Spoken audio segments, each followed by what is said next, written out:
Muy buenas noches. Entonces, vamos a ver aquí. Estoy tratando de que la página se ponga incompleta, pero no quiere. Vamos a intentarlo de nuevo.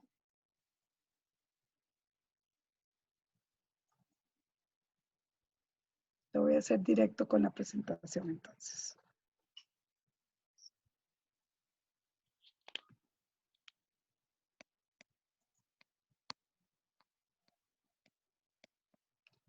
¿Se está viendo la pantalla ahora sí? Así es, profesor. Ok. Bueno, muy buenas tardes a todos. Continuamos hoy con la tercera clase. Como les había adelantado en las clases anteriores, hoy vamos a ver el tema de los aspectos socioeconómicos y también vamos a ver un tema que es ya introductorio a la aplicación de las metodologías, que es sobre los diferentes aspectos que se deben considerar en el diseño de un proyecto y la modificación de caudal y, digamos, cómo se analiza para tomar las decisiones respecto a qué determinaciones se necesitan tomar. Entonces, en la primera parte, en los aspectos socioeconómicos, vamos a hablar sobre los indicadores que se utilizan y algunos aspectos del contexto social-cultural. Entre los aspectos socioeconómicos,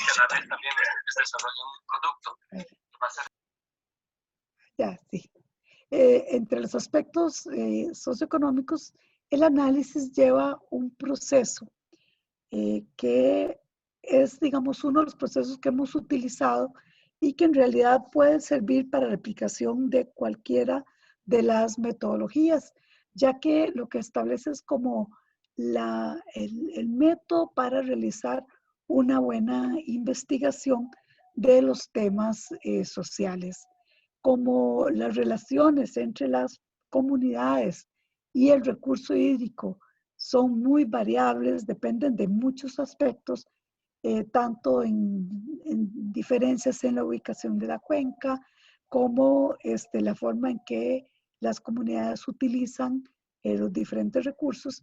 Entonces es muy importante que se identifiquen sectores en todo a lo largo del río para poder identificar esas áreas que tienen condiciones comunes y que nos permita poder trabajar con cierta agrupación cómo se dan esas relaciones de los recursos. Luego se identifican los usos del río, los diferentes usuarios, y a partir de esos usos se van a identificar cuáles son las variables sociales que se van a medir, o sea, qué parte es lo importante. Y luego aquí viene la necesidad de recolección de información de campo, pero también existe información complementaria que está en los censos nacionales, donde hay, digamos, suficiente información de las poblaciones, y también vamos a necesitar hacer algunas mediciones. O sea, no solo es trabajar con la información que las personas dan, sino hacer algunas mediciones.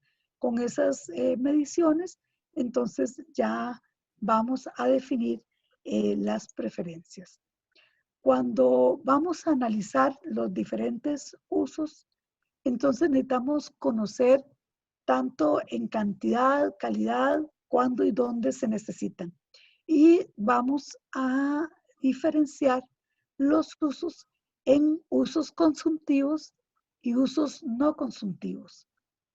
Los servicios ambientales realmente son parte de los usos no consultivos, pero por las características tan particulares de los servicios ambientales, entonces los estamos poniendo como una casilla aparte para darle el realce que ameritan, porque si no tiende a que se queden invisibles. Y eso fue una de las preguntas que me hicieron en la semana pasada sobre cómo se trabajaba el tema de los servicios ambientales.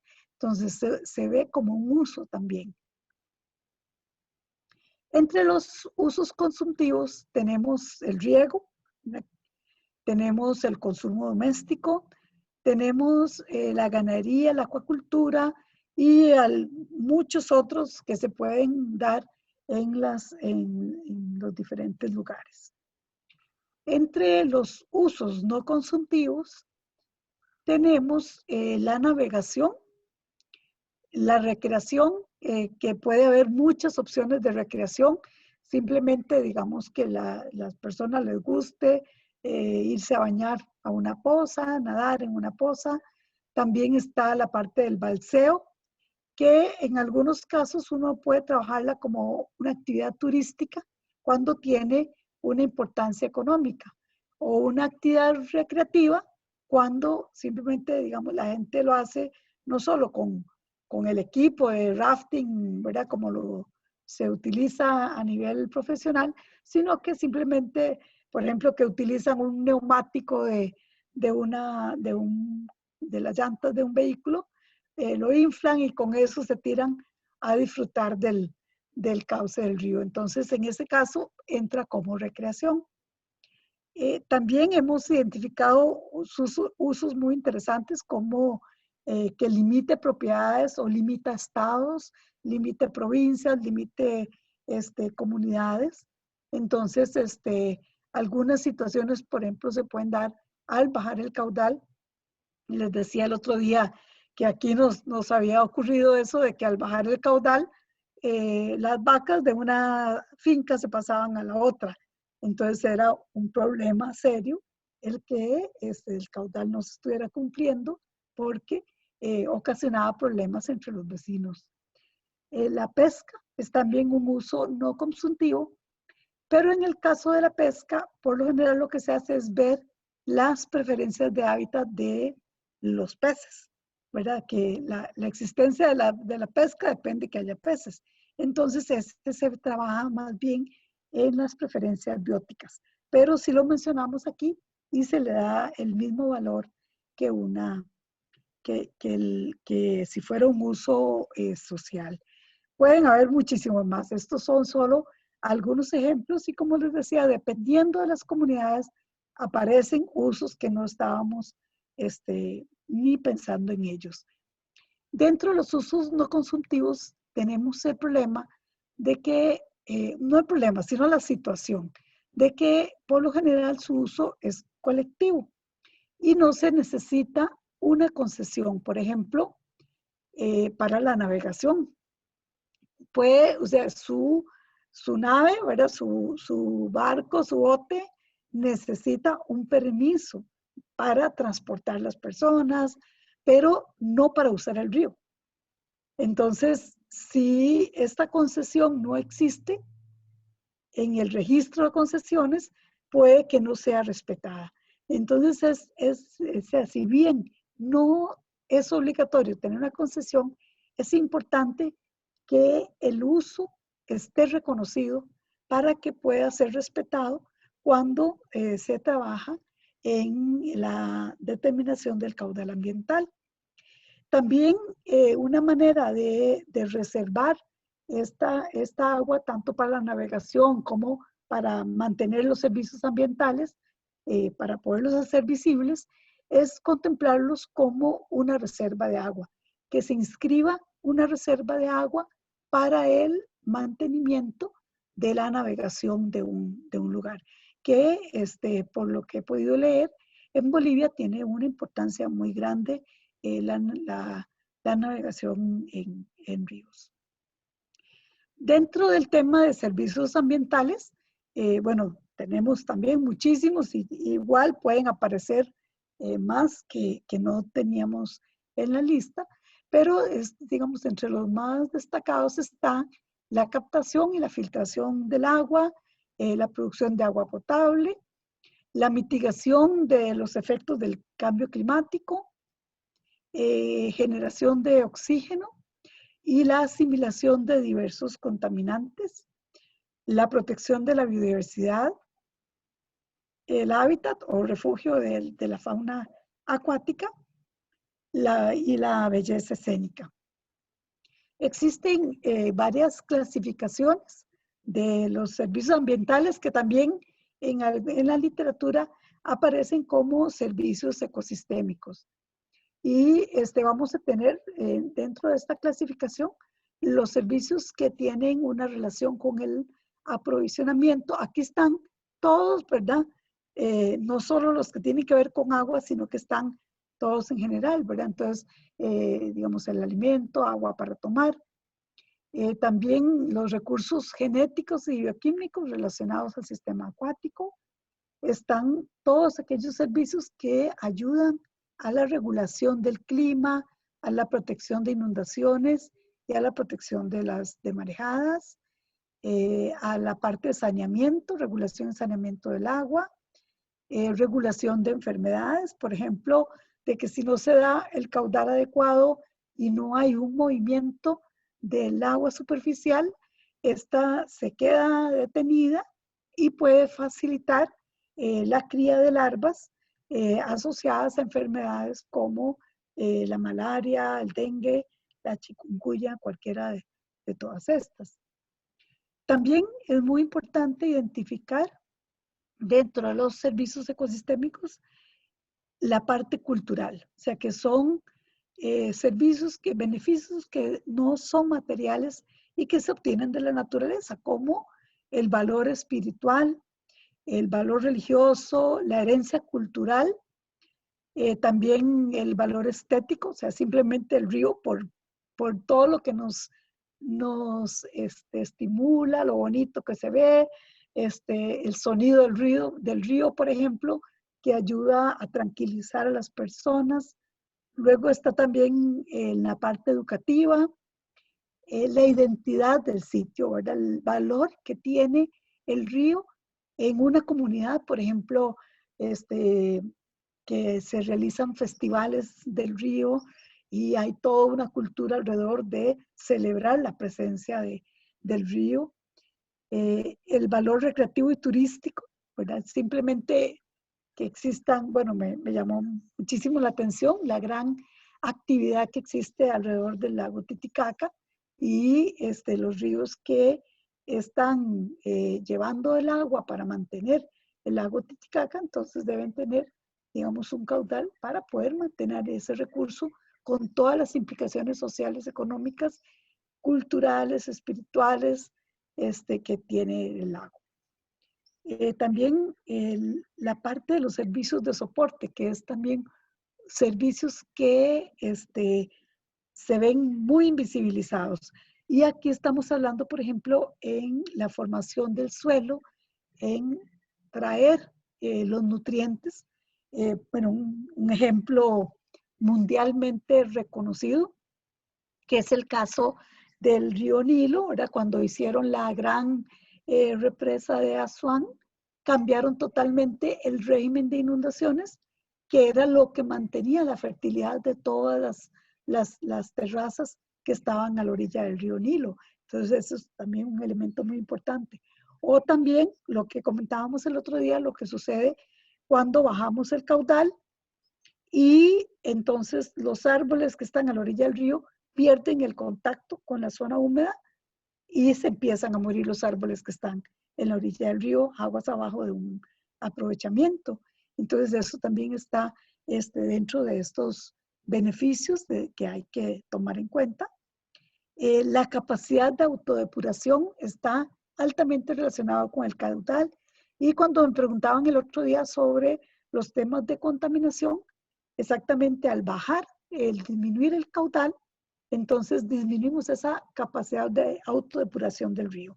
Hemos utilizado nuestros ríos como un elemento para diluir muchos de los contaminantes, pero si bajamos el caudal, vamos a magnificar la situación de contaminación de un curso de agua.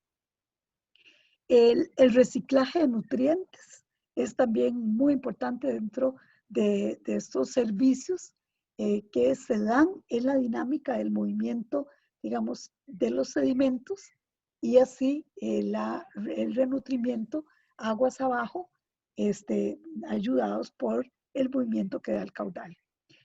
También la cadena trófica, ¿verdad? La producción primaria, si bien este factor lo podemos trabajar con los elementos bióticos, pero es un elemento de beneficio en función de toda la cadena. Entonces, como pueden ver, los servicios ecosistémicos son de gran valor en las comunidades, pero tienden a pasar por invisibles y a no contabilizarse cuando se hace un análisis de caudal, cómo se están afectando todos estos beneficios. Una vez que hemos identificado todos los usos y los usuarios, debemos hacer esa sectorización espacial de los usos. O sea, qué áreas tienen en común diferentes usos. Por ejemplo, que la navegación sea en la parte baja, no sea en la parte alta de la montaña. ¿Qué requisitos hay para poder utilizar esos recursos? Por ejemplo, ¿en qué época del año? Eso se da muy común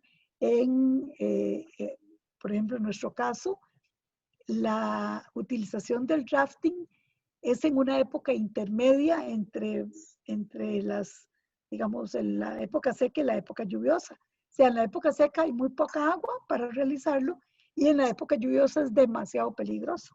Entonces, hay como algunos meses en el año que se puede realizar esa actividad. Entonces, por ejemplo, ubicar en qué momentos que se ocupa para poder después analizar si el agua que ocupan para esa actividad se puede dar o no. Igual la navegación, cualquiera de los usos que ya utilizamos. Y por último, hacer una clasificación de los usos de acuerdo a todas esas categorías. Vuelvo a enfatizar en estos puntos de qué se necesita, cuándo, cuánto, cómo, por qué, quién y quién más necesita. ¿Por qué? Porque necesitamos hacer una lectura objetiva de la importancia. Y aquí, bueno, ahora vamos a enseñar una de las metodologías que se ha utilizado para dar valor a la importancia que tiene en cada uno de los sectores. Porque, bueno, como les decía, si no se da un uso en la parte alta, o sea, por ejemplo, que no hay navegación, porque es una zona con mucha seamos cauces pequeños, con mucha dificultad de navegar, entonces baja la importancia para ese uso. Pero en la zona baja es demasiado importante. Entonces, esto hay que trabajarlo desde lo más subjetivo posible. Luego también es importante analizar el valor socioeconómico y cultural y todo esto hacerlo a nivel local, a nivel regional o a nivel país.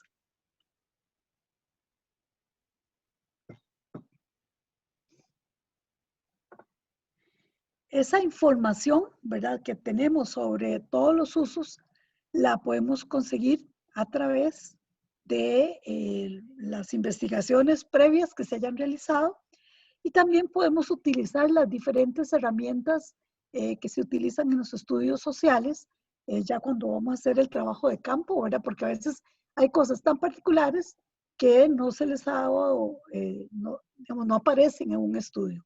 Entonces, es muy importante, por ejemplo, trabajar en grupos focales, separar las mujeres y preguntarles a ellas, porque a veces nos encontramos con esa situación, ¿verdad? Que usted pregunta, bueno, ¿y en la casa, cuánta agua necesitan? Y el señor, o sea, el señor de la casa contesta. Y uno le dice, ¿usted es el que limpia y hace todo? No, ella es la que lo hace.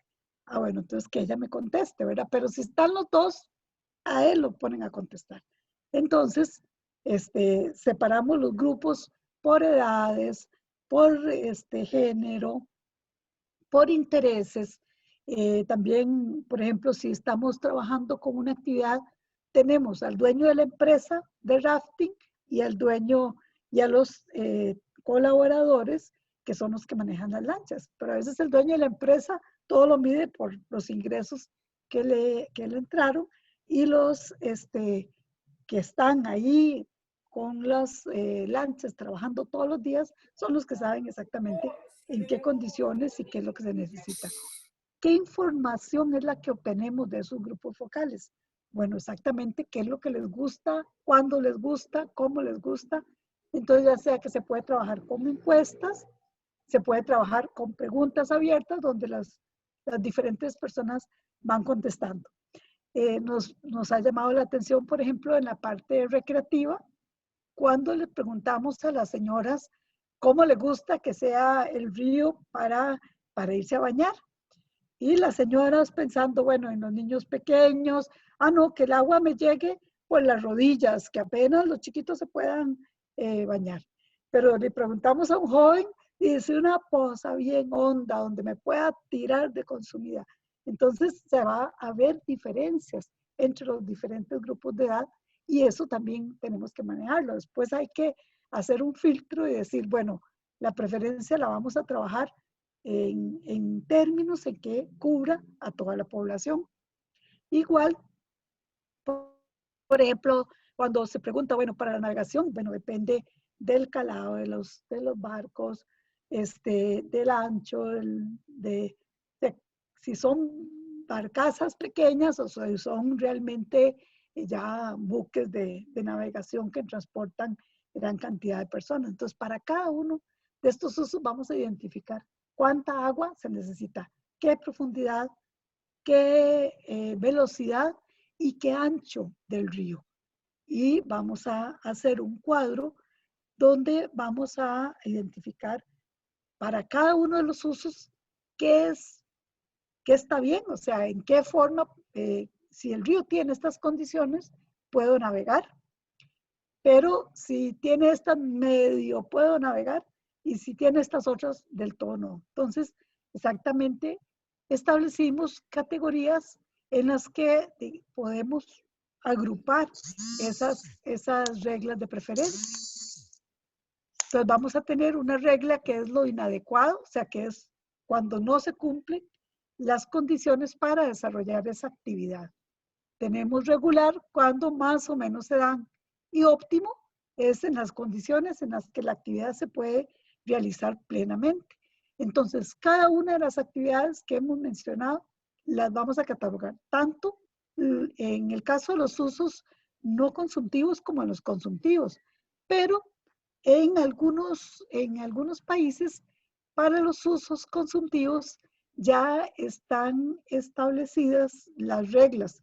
Por ejemplo, ¿cuánta agua necesito para regar una hectárea de maíz? ¿Verdad? Entonces ya eso está, tenemos un reglamento de dotaciones y muchos países ya lo tienen. Entonces, para no... Algo pasa por ahí.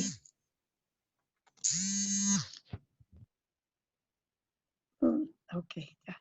Entonces tenemos que con ese manual de dotaciones podemos establecer fríamente, ¿verdad? Cuánta agua se necesita para tener digamos, un proyecto de piscicultura o cuánto se necesita para riego de tal específico cultivo, ¿verdad? Y así sucesivamente se puede identificar con mayor facilidad, pero de los usos que no tienen esa dotación establecida, entonces podemos utilizar este sistema para poder establecer qué condiciones son las óptimas para realizar la actividad. Estos son algunos de los ejemplos de las actividades que hemos investigado en los diferentes proyectos que hemos hecho el análisis de caudal ambiental y entonces vean qué gran diferencia digamos, de condiciones. Por ejemplo, para el balseo, ¿verdad? Se requiere que sea mayor a medio metro, ¿verdad? De profundidad. Pero también vamos a tener una condición de velocidad, o sea, que va a ser óptimo siempre que sea mayor a 1 metro por segundo. O, digamos, es inadecuado cuando hay poca velocidad, o sea, que es menos de 1 metro. Punto 8. Vean que es un rango muy pequeño, ¿verdad? En el cual está regular y ya del todo no se puede realizar. Para otras actividades como la natación, son diferentes las condiciones, y vea que entre una población y otra hay diferencias en cómo lo requieren. Entonces, por eso es que es tan importante de que el estudio de este tipo de actividades se haga localizado e igual por sectores y por regiones. Entonces, esto es como una muestra de algunos de los usos y de la importancia que tiene ese estudio de campo, de poder tener las necesidades propias de ese lugar. A la hora de valorar los usos, entonces vamos a identificar qué importancia tiene ese uso dentro de un sector. Y luego vamos también a identificar bueno, le pusimos las siglas, no le voy a dar ahora mucho trabajo. En las referencias que tenemos, hay una explicación completa sobre cómo se trabajan, pero sobre todo hoy quiero cómo enseñar en rasgos amplios lo que es la metodología y la importancia que tienen esas diferencias. Y luego vamos a comparar también la diferencia entre los diferentes sectores. O sea, de qué manera esos usos tienen importancia entre un sector y el otro. Y luego, la importancia que tiene ese uso dentro de toda el área de estudio. Bueno, entonces tendremos dentro del sector, entre sectores y en todo el área de estudio. Y vamos a establecer diferentes criterios para darle un peso. Así es como vamos a determinar qué importancia tiene un uso. Entonces, desde el punto de vista, digamos, social, ¿qué importancia tiene, verdad? Entonces, como en este caso, ahora en el caso de la pesca, si es para autoconsumo, entonces va a tener un peso mayor. Si es una población que no utiliza mucho la pesca como elemento de su dieta, tiene un peso menor. Igual, por ejemplo, la natación, el balseo, cualquiera de las actividades, vamos a establecer esos rangos. Igual vean que todos estos valores van a dar, o sea, vamos a ponerle 3 a donde es muy importante y 1 donde es algo que no tiene importancia para esa comunidad. Entonces, así vamos a ir estableciendo. Incluso, digamos, puede haber valores superiores y así sacamos, digamos, para cada sector, cada una de las actividades, qué valor tiene. Y que el índice, que bueno, lo tengo más adelante, pero sí, porque el índice en sí uno ve y parece como una ecuación muy complicada, pero en realidad no es tan compleja porque solo se va a utilizar la información propia del sitio. Pero sí es importante ver esto de que dependiendo del lugar, el río, el sector, esas condiciones van a variar. Por eso es que es necesario que se haga ese estudio. Así que entonces en el uso doméstico, en cierto, digamos, en algún lugar va a ser bajo. ¿Por qué? Porque es una zona donde todo el mundo tiene agua llegando a su casa. Entonces no van a tomar agua del río para la limpieza de su hogar o para el baño, para algunas actividades de la casa.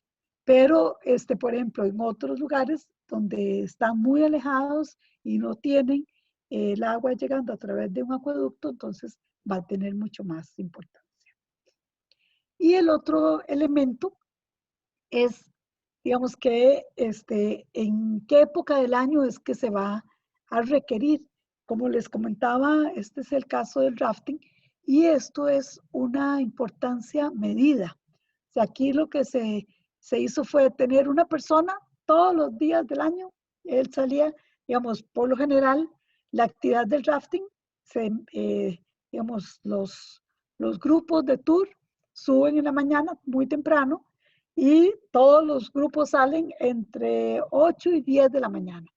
Ya los que se arriesgan a salir en las horas de la tarde tienen, digamos, el riesgo de que les llueva.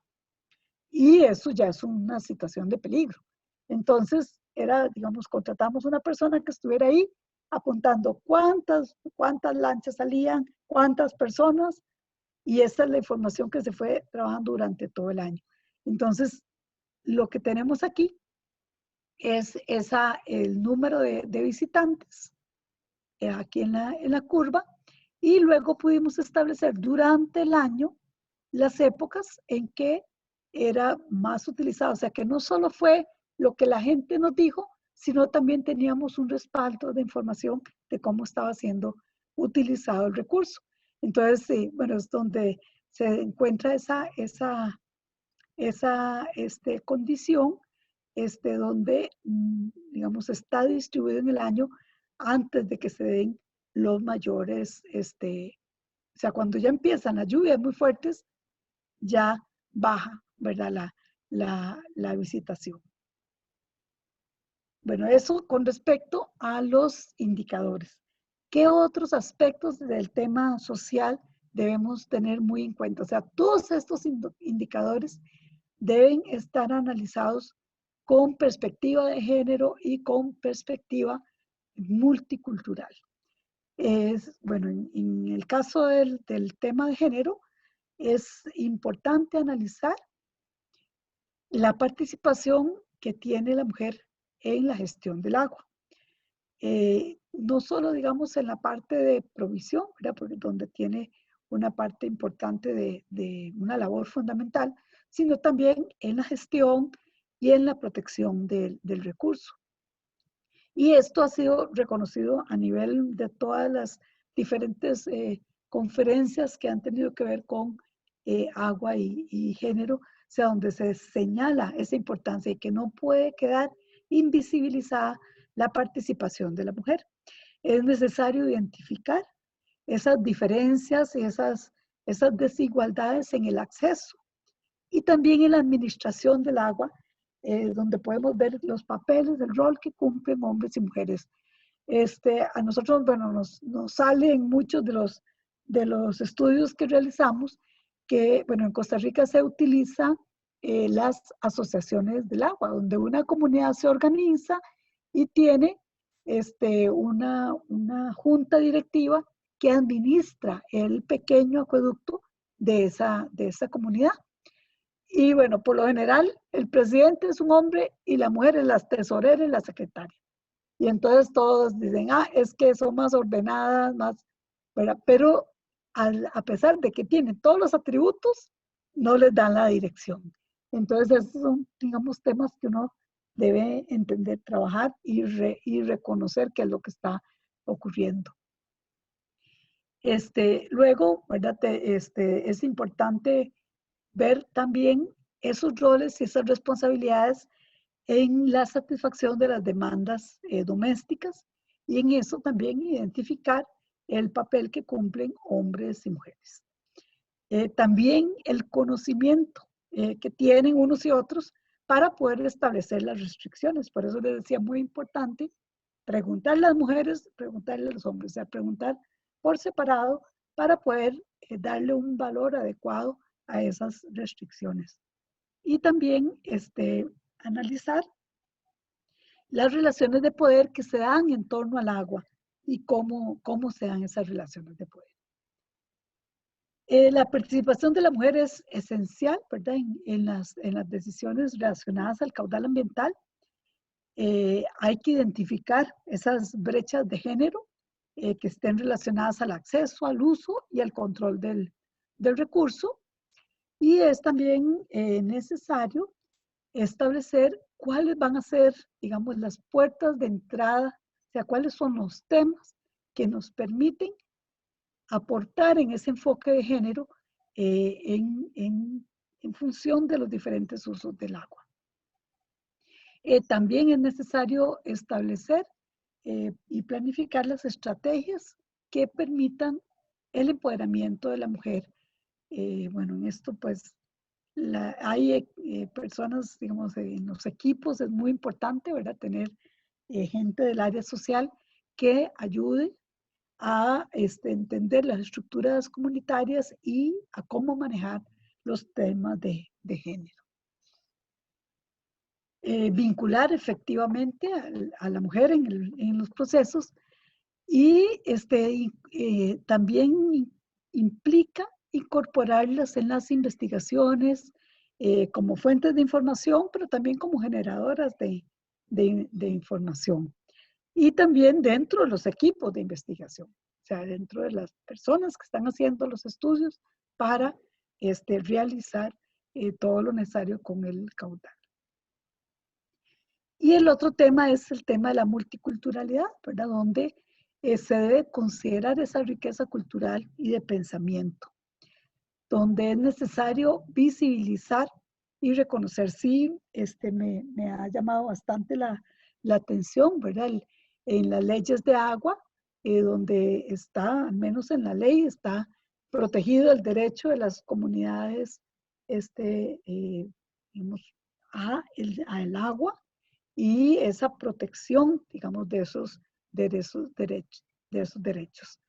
La promoción de un diálogo horizontal entre culturas y el respeto a las condiciones y a las jerarquías, ¿verdad?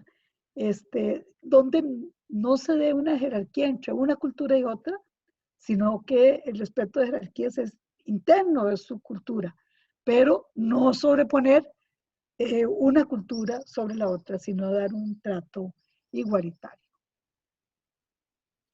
Reconocer y respetar, ¿verdad?, la dignidad social, y en eso bueno, eso tiene una incidencia importante en el respeto a los derechos y a los colectivos sociales en función del recurso agua, en función de los recursos que están en el río. Hay también, bueno, el respeto a la organización y a la estructura propia, iniciar el diálogo con las estructuras como están organizadas las comunidades. Eso va a ayudar y a favorecer el diálogo y también el que se nos brinde la información. Y también un elemento que es de estos también invisibles, ¿verdad?, que es muy importante, y es el significado y el valor que tiene el agua para las diferentes culturas, esa cosmovisión del agua.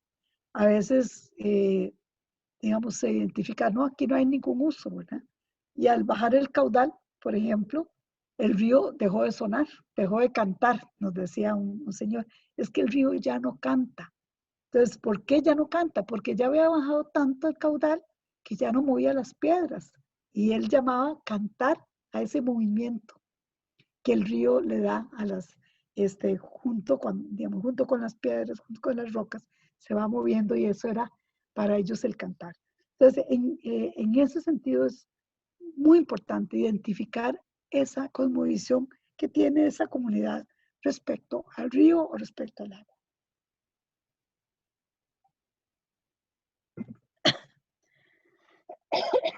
Bueno, es que yo hablo y se me va.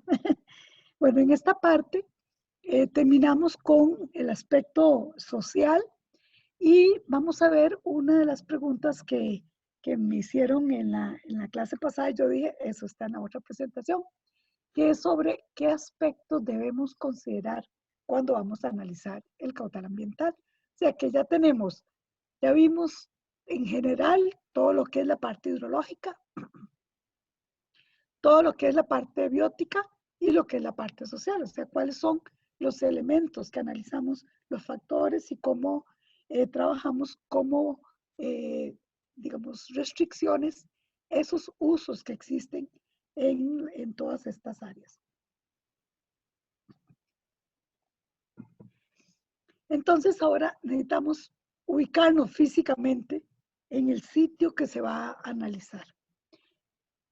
Cuando se va a determinar el caudal ambiental, o sea, hay que identificar bien la ubicación de la extracción con respecto al cauce principal y también en general en la cuenca. O sea, no son las mismas consideraciones si tenemos una utilización del río en un afluente a que este sea en el cauce principal. Y también en la parte alta tiene un impacto, en la parte media otro, en la parte baja otro. Luego necesitamos analizar qué capacidad de regulación va a tener esa obra, o sea, ya sea la utilización, la derivación de agua o la represa que se vaya a construir con respecto al caudal en ese punto de la cuenca. Vamos a ver cada uno de ellos. Luego tenemos la ubicación de la restitución con respecto a la toma, que es lo que nos va a definir el tramo crítico. De dónde derivamos el agua, a dónde la quitamos y a dónde la devolvemos. Eso es el tramo crítico. Y luego, cómo va a funcionar la regulación. Digamos, en el caso de, por ejemplo, una derivación para un proyecto recreativo, para construir un parque acuático, por ejemplo, entonces va a haber una época donde digamos, se llenan todas las pilas de las piscinas del parque acuático, pero ya después, como va a tener un flujo permanente, entonces el agua se va a devolver casi que la misma cantidad de agua que ingresa se va a devolver a la parte, digamos, en la restitución. Pero, por ejemplo, en un proyecto hidroeléctrico puede que este proyecto solo va a restituir el agua cuando está produciendo energía y que puede ser de que no produzca energía todo el día, sino que solo en ciertas horas cuando le conviene a la empresa vender esa energía. Entonces, eso es lo que nos referimos al sistema de regulación. Entonces, cuando vamos a identificar el tramo afectado que tiene que ver con dónde tomamos el agua y dónde la devolvemos, entonces vamos a identificar un tramo crítico, que es exactamente el que queda sin agua en devolución. Y aquí, ¿verdad? Lo que es como la ley 1 es que esto jamás debe quedar seco. Y esa es, digamos, como la parte más crítica de la determinación del caudal ambiental. O sea, el caudal que va a quedar en el tramo crítico. En ese tramo crítico se analizan los diferentes aportes y cómo esos aportes van a contribuir a mejorar la condición de ese caudal crítico.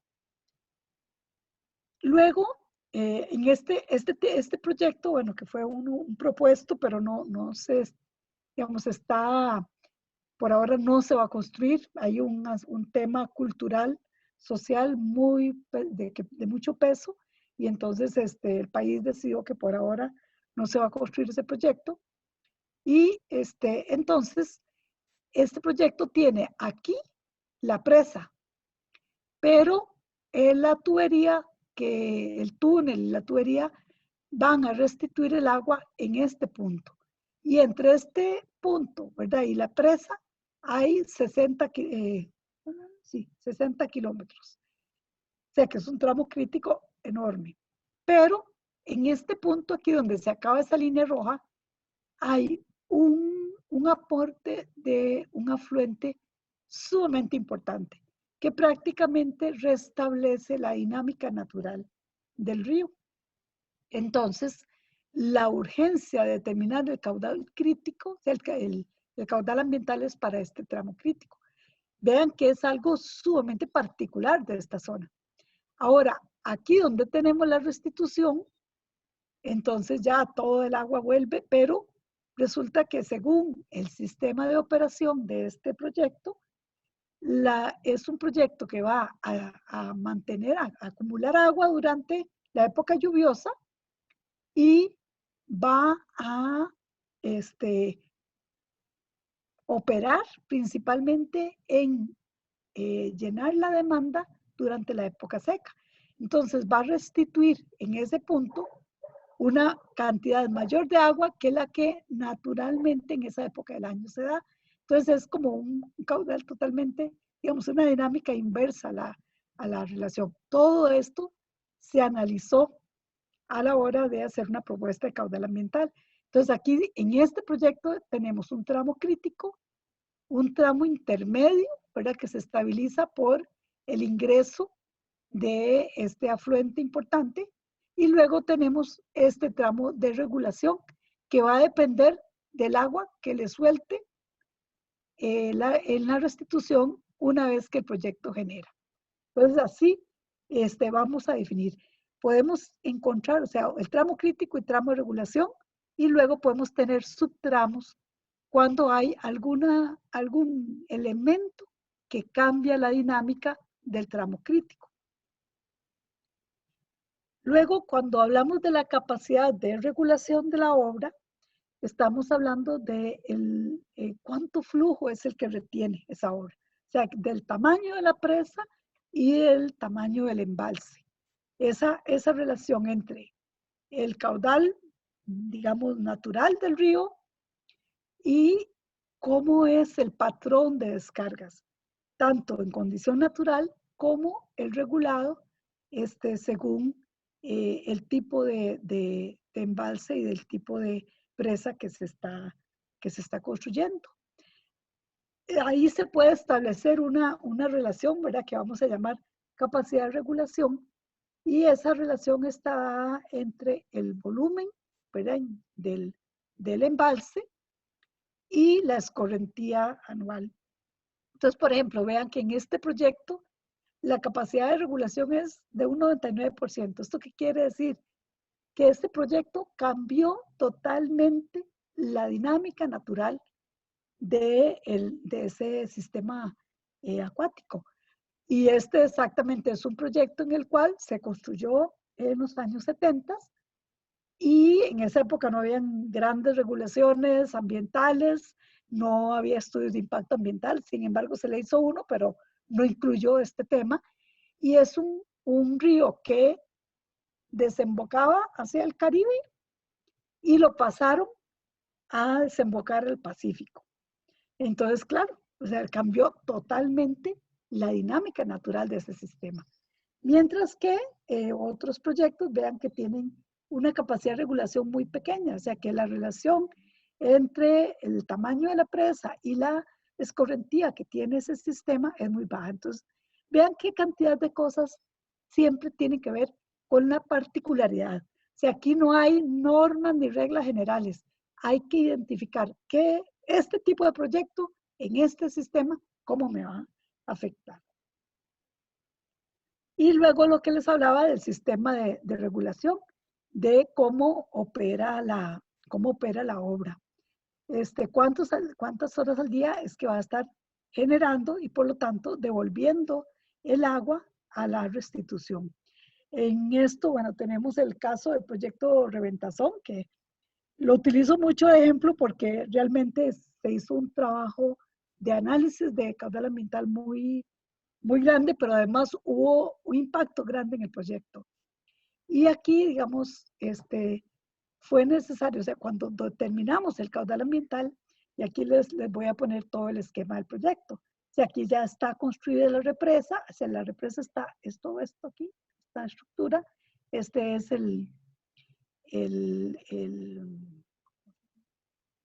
ay, ya se me le fue el nombre, ya me voy a acordar. Bueno. ¿No el de desfogue? No es el desfogue. Bueno, sí. Sí, es la obra de desfogue, porque es el que, digamos, el que va a drenar. Vertedero de excedencias, profesor. Correcto, el de excedencias, exactamente. Gracias, sí, el de excedencias. Y aquí muy pequeño, este puntito que se ve aquí apenas, para que ahora vamos a ver una imagen más grande, esto aquí es una mini central que utiliza por un conducto particular, digamos, utiliza el agua que va a estar destinada al caudal ambiental y lo turbina y lo pone en el cauce. Aquí está la obra de derivación y la llevo por aquí. Bueno, va subterránea, ¿verdad? Es un túnel, y luego ese túnel va a salir vean aquí, se ve apenas como una linecita. Aquí va a estar una conducción en la parte, una conducción superficial para llevarlo aquí a la casa de máquinas y aquí es donde se restituye otra vez el caudal. Entonces, estos son aproximadamente unos 4 kilómetros. Esto es lo que nosotros llamamos el tramo crítico.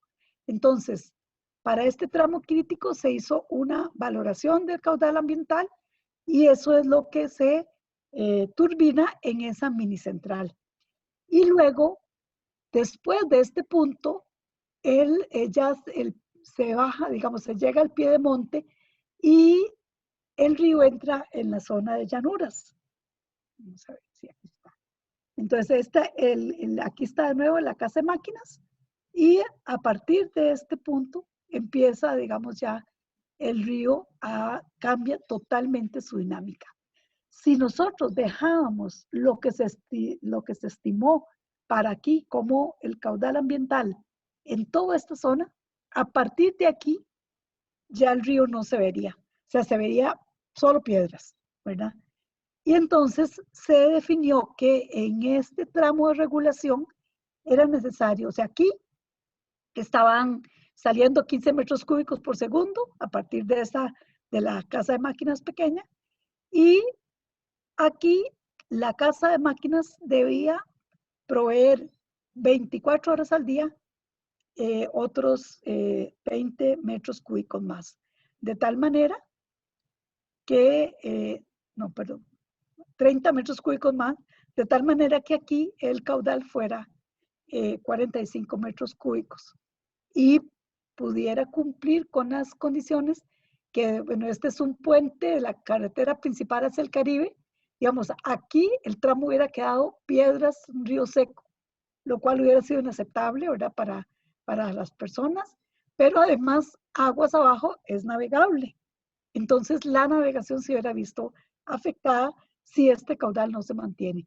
Esta condición del tramo de regulación es por 60 kilómetros, porque el siguiente afluente está casi en la desembocadura, que es el río Parismina. Está a pocos kilómetros de la desembocadura, entonces la contribución era muy baja respecto al impacto que iba a ser eliminarle el caudal. Pero resulta que la casa de máquinas estaba diseñada para trabajar 16 horas al día, no 24. Entonces, para poder tener una unidad trabajando 24 horas al día, hubo que cambiar todo el diseño de la casa de máquinas. Aquí tenemos esta unidad, digamos, que está generando 24 horas al día, y como digamos, por una situación de diseño, se cambió la casa de máquinas para que todas las unidades fueran igual y cualquiera de ellas pudiera trabajar a media capacidad. Y digamos, una primera propuesta que hemos hecho era que hubiera una unidad pequeña aquí y todas las otras para cumplir con la potencia que tenía de diseño.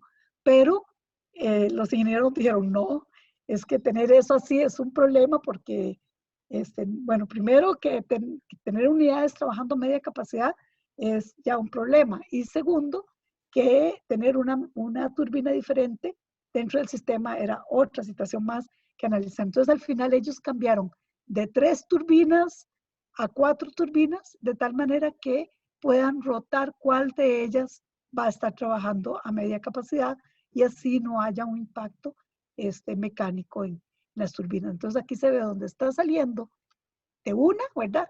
Y cumpliéndose con el caudal. Bueno, este día, ¿verdad? Tocaba medición, todas las tomas son del mismo día, tocaba medición de la comprobación de que están pasando los 45 metros cúbicos. Esta es un poquito aguas abajo de aquí. Y esta es la central del caudal ambiental, ¿verdad? En el cual esta mini central, o sea, no se desperdicia ni una gota de agua, ¿verdad? Pero entonces va a estar produciendo, o sea, es una mini central, pero produce 10 megas, ¿verdad? Entonces, es considerable. Y aquí está restituyendo. También tiene un sistema en el cual si no genera por alguna situación, entonces tiene un bypass para que el caudal siempre salga. También hubo toda una situación a la hora del llenado del embalse, ¿verdad? Porque a la hora de empezar a llenar, entonces la contribución del caudal ambiental estaba a cargo de lo que fueron los túneles de desvío que están aquí, y se diseñaron unas compuertas que permitían ir cerrando poco a poco hasta que el agua llegara al nivel de la compuerta de fondo, que es esta, y que por ahí saliera el caudal ambiental, porque todavía la casa de máquinas ecológica que le llaman, no se había terminado de construir cuando se hizo el llenado. Entonces se suplió por dos medios, pero sí, también fue toda una situación. O sea, no solo es durante digamos, la operación de la planta, sino también debe considerarse el caudal ambiental durante el llenado. O sea, que en ningún momento el río quede seco. Bueno, eso sería la charla de hoy. Bueno, aquí les puse la ecuación para como de visita, digo yo, ¿verdad? Para que quede ahí en la presentación de cómo es que se analiza la importancia de los usos. Pero en los documentos de la caja de herramientas que les hablé el primer día, están los dos documentos del proyecto RANA, y ahí está explicada cómo se hace esta evaluación, toda la metodología, por los que tienen interés. También quería contarles que estamos trabajando en un documento de parte de UNESCO, donde todo lo que se puso en la caja de herramientas se explica, digamos, ampliamente en una publicación que va a estar, esperamos que a finales de este año va a estar en las páginas de UNESCO, que se puede también bajar, y que tiene contribuciones de muchos ejemplos, tiene más o menos unos 20 estudios de caso de diferentes países de América Latina, donde se analizan estas situaciones de cómo se resolvieron.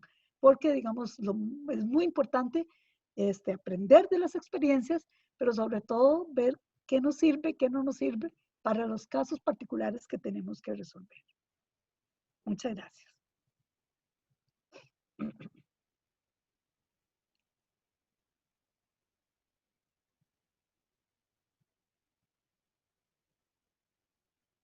Entramos entonces a las preguntas.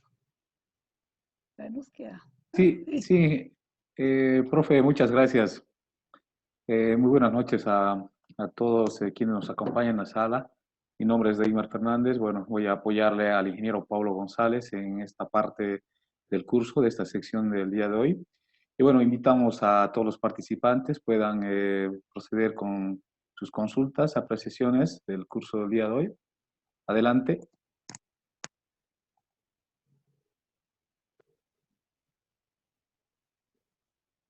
Vamos a invitar al ingeniero Diego Tolar Aguilar y bueno, vamos a habilitar su micrófono.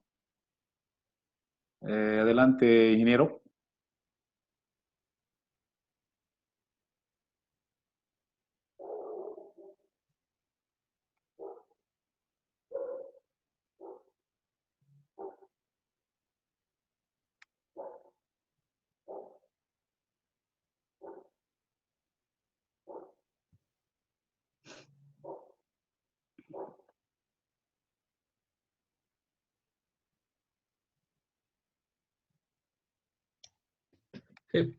Disculpen, creo que no estaba activado mi...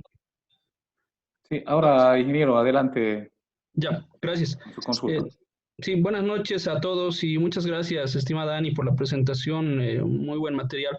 Mi consulta va a lo siguiente.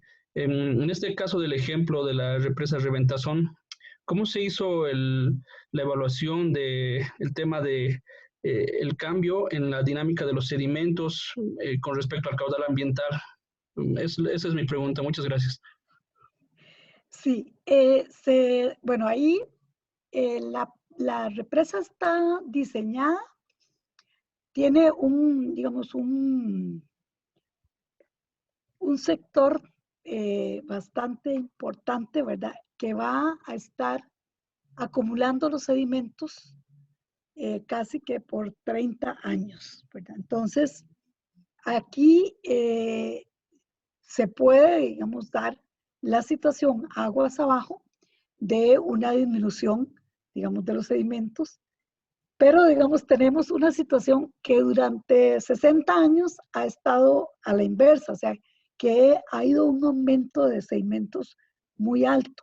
Entonces, que en este momento va a contribuir a sostener, pero lo que se diseñó es que en la compuerta de fondo está hecha de tal manera de que va a poder liberar sedimentos paulatinamente, o sea, no va a requerir hacer una limpieza de fondo por año como se hace en los dos proyectos que están aguas arriba, sino que se hace un ruteo de sedimentos.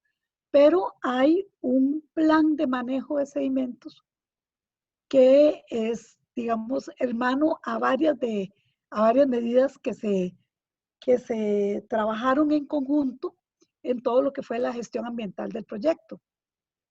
Aquí,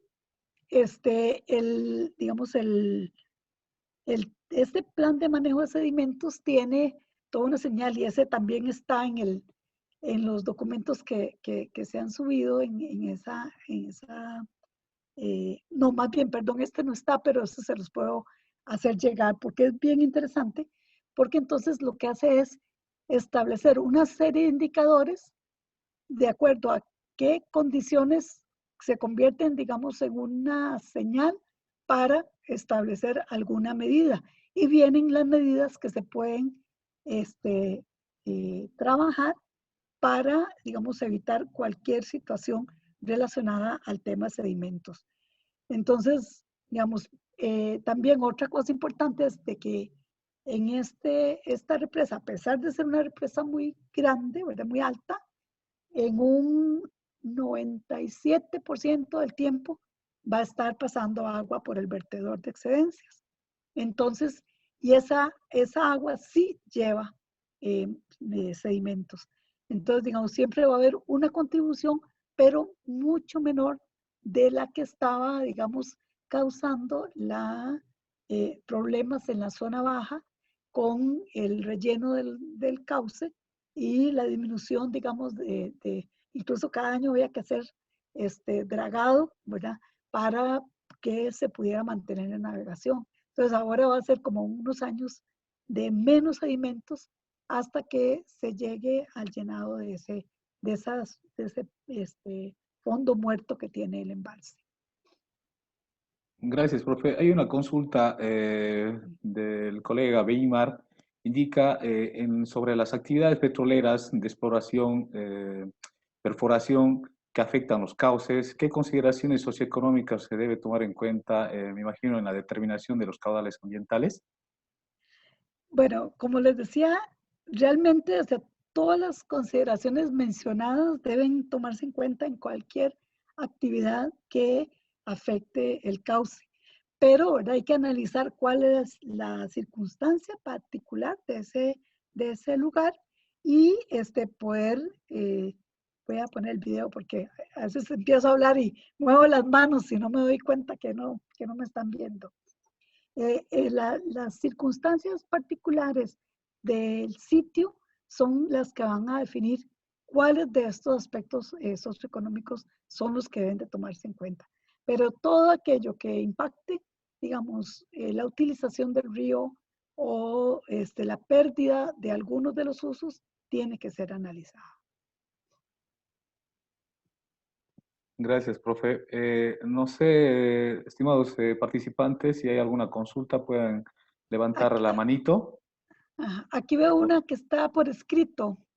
Sí, adelante, profe. Bien importante, sí, que es de Diego Tola, que dice, ¿de qué sirvió dejar el tramo crítico con agua si no se llegó a mitigar el efecto muro de la presa que rompe la conectividad del río en el caso de especies migratorias?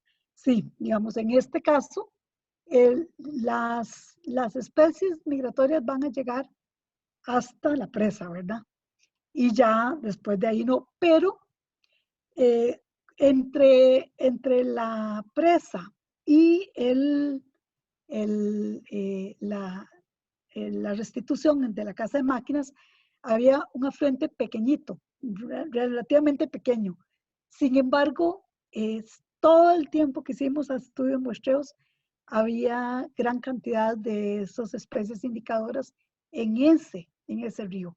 Entonces, mantenerle el caudal ambiental al menos dio acceso a esos pequeños afluentes que mantuvieron esa diversidad. A veces, digamos, decir, bueno, si se perdió para todo, ¿verdad? Pero mantener eso fue necesario. Ahora, esto de que se interrumpiera la conectividad con ese tamaño de presa no fue gratis.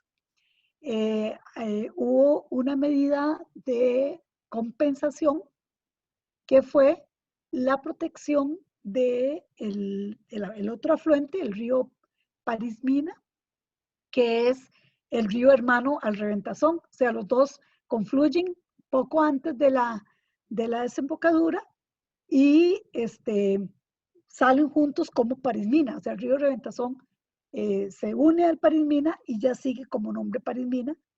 Entonces, el río París-Mina fue declarado un río sin barreras y se llevan 21 proyectos que tienen relación con la investigación, gestión, proyectos de mantenimiento de las riberas, disminución de la contaminación. O sea, tiene una gran cantidad de acciones para mejorar las condiciones del río París-Mina y que lleguen en cuestión, digamos, de 20 años a compensar el impacto que se hizo en el río Reventazón.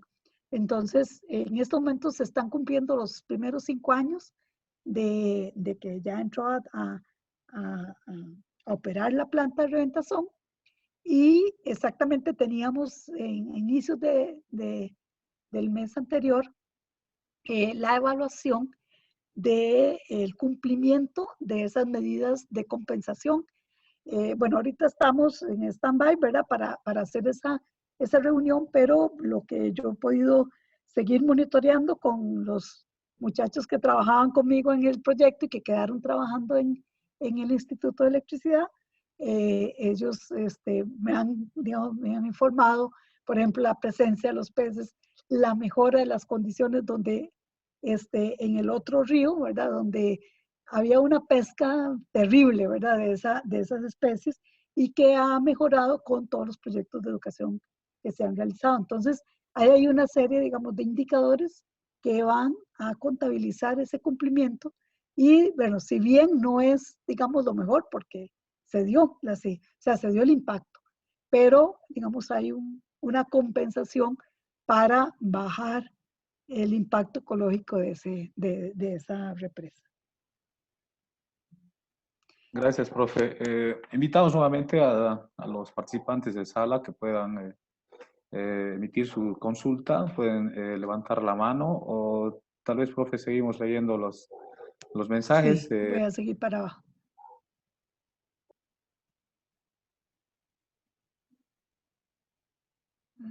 Hay algunos comentarios. Si no le ayudo, hay Bueno. una consulta. Sí. Dice, en el caso de un proyecto de agua potable rural y si no existe un afluente en el tramo crítico, ¿cómo se realizaría la valoración del caudal ambiental para la vida de los ecosistemas en este tramo? Y bueno, otra consulta para que usted lo vaya, para que la pueda responder. Dice, los proyectos de piscicultura en jaulas afectan a la calidad de agua de las represas. Eso me imagino en el momento para la determinación de los caudales ambientales. Esas dos consultas, profe. Ok. Bueno, en la pregunta de que si el proyecto de agua potable, digamos, aquí se está solicitando que también cumplan con un caudal ambiental, o sea, que no deriven todo el agua, ¿verdad? Que siempre debe quedar algo en el cauce.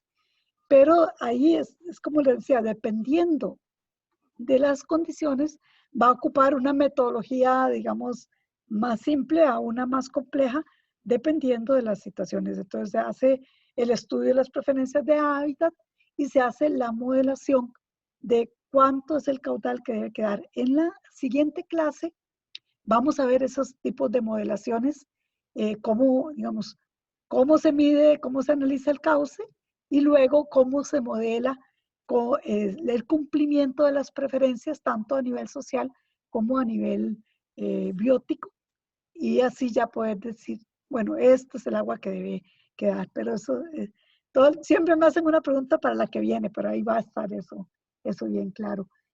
Lo del el link para la caja de herramientas está en la primera presentación. No sé, Deimar, si ya la subieron, y si no, entonces podemos copiarlo para poderlo incluir. Voy a ver si lo puedo sacar ahora aquí mientras hacen la otra pregunta.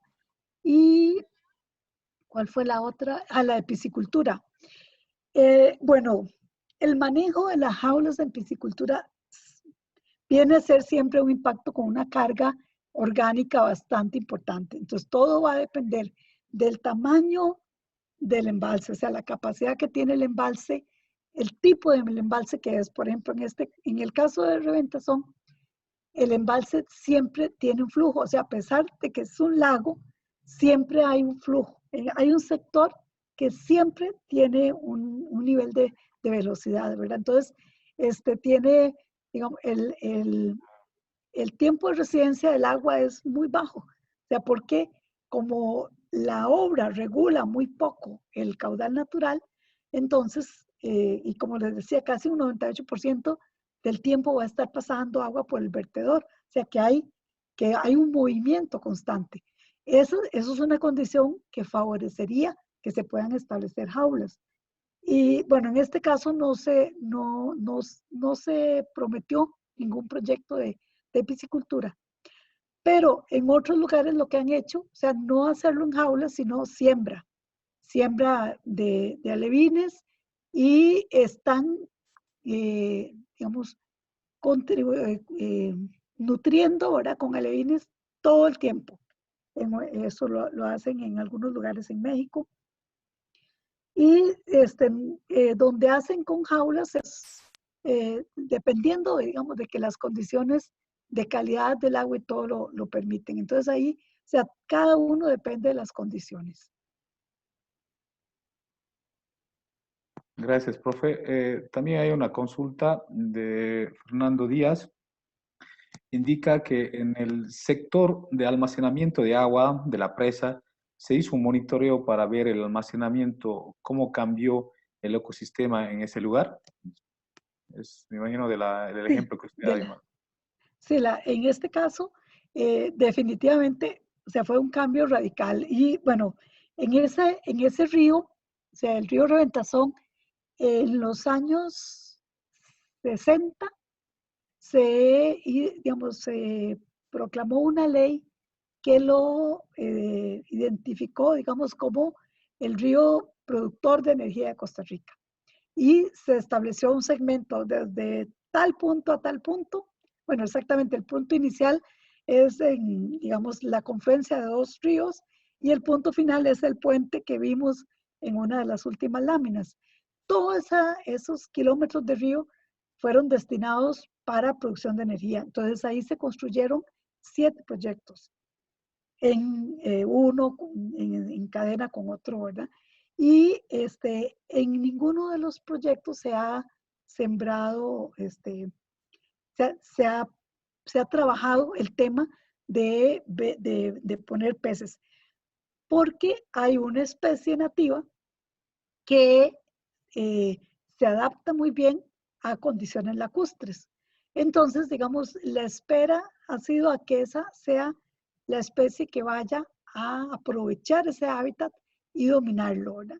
Entonces, en las zonas con una profundidad intermedia, sí se ha identificado que hay una mayor cantidad de mayor número de individuos de esta especie, mientras que las especies de corriente desaparecieron totalmente. Lleva su tiempo, o sea, en el caso de la represa primera, casi que fue como en 10 años que llegó a desaparecer totalmente las especies de corriente. Pero quedaron otras especies que quedaron utilizando algunos sectores del embalse, pero no todo. Las zonas profundas del embalse, ninguna especie las está utilizando. Y sí se hace el monitoreo y nunca nos sale nada. Pero bueno, también la gente ha soltado cocodrilos, bueno, lagartos que no, ahí se encuentra uno. Cada vez que hacemos muestreos aparece tilapia, que es una especie exótica, pero que la cultivan en estanques y ya aparece en nuestros muestreos. Aparece también en las zonas altas, aparece trucha, que también nosotros no la tenemos naturalmente, solo en cultivos, y ya se aparece ahí en esas zonas, aprovechando esos espacios nuevos del ecosistema. Bueno, profe, al parecer ya no hay otra consulta, sino más Ok. bien también manifestar a la sala, ¿no? Con el apoyo de usted de la UNESCO, en Tarija se está trabajando en una propuesta para implementar un estudio de caso, ¿no? De caudales ambientales. Y eso, bueno, Sí. agradecerle a usted, profe, al profe igual Marcelo Gaviño de Argentina. Bueno, profe, al no haber otra consulta, estaríamos ya programando la próxima sesión. Me parece que es para el miércoles, ¿no, profe? Correcto. Sí, para el miércoles. Voy a copiar el link de la caja de herramientas para ponerlo aquí en el chat. Aquí me devuelvo. Aquí. Ya lo voy a copiar en el chat para que...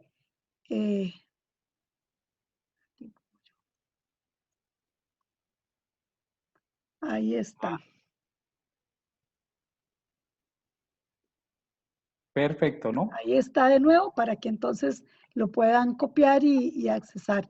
Y el plan de manejo de sedimentos, voy a enviárselos a Pablo y a Deimar para que lo suban. También, bueno, ese se puede encontrar en los documentos del BID, porque ese fue una de las, digamos, de los requisitos que el BID señaló para el financiamiento del proyecto Reventazón, o sea que había que hacer ese plan de manejo de sedimentos y plan de monitoreo de sedimentos. Gracias, profe. Muy bien. Entonces, invitamos nuevamente a todos los participantes de la sala a poder nuevamente conectarse el día miércoles. Nosotros vamos a estar proporcionando los links nuevamente. Y bueno, está el curso pensado concluir el día jueves, ¿no, profe? Vamos a Sí. unificar dos temas. Eso hemos coordinado con la profe por cuestiones organizativas. Y bueno, nuevamente la invitación está hecha para el día miércoles a todos los participantes de la sala. Profe, estamos ya en la despedida y nuevamente como organizadores estamos, la verdad, muy, muy contentos y satisfechos y agradecidos, ¿no? por compartir toda su experiencia y conocimiento en estas sesiones. Bueno, un gusto como siempre y nos vemos entonces el próximo miércoles. Buenas noches. Buenas noches, profe. Buenas noches a todos los de la sala.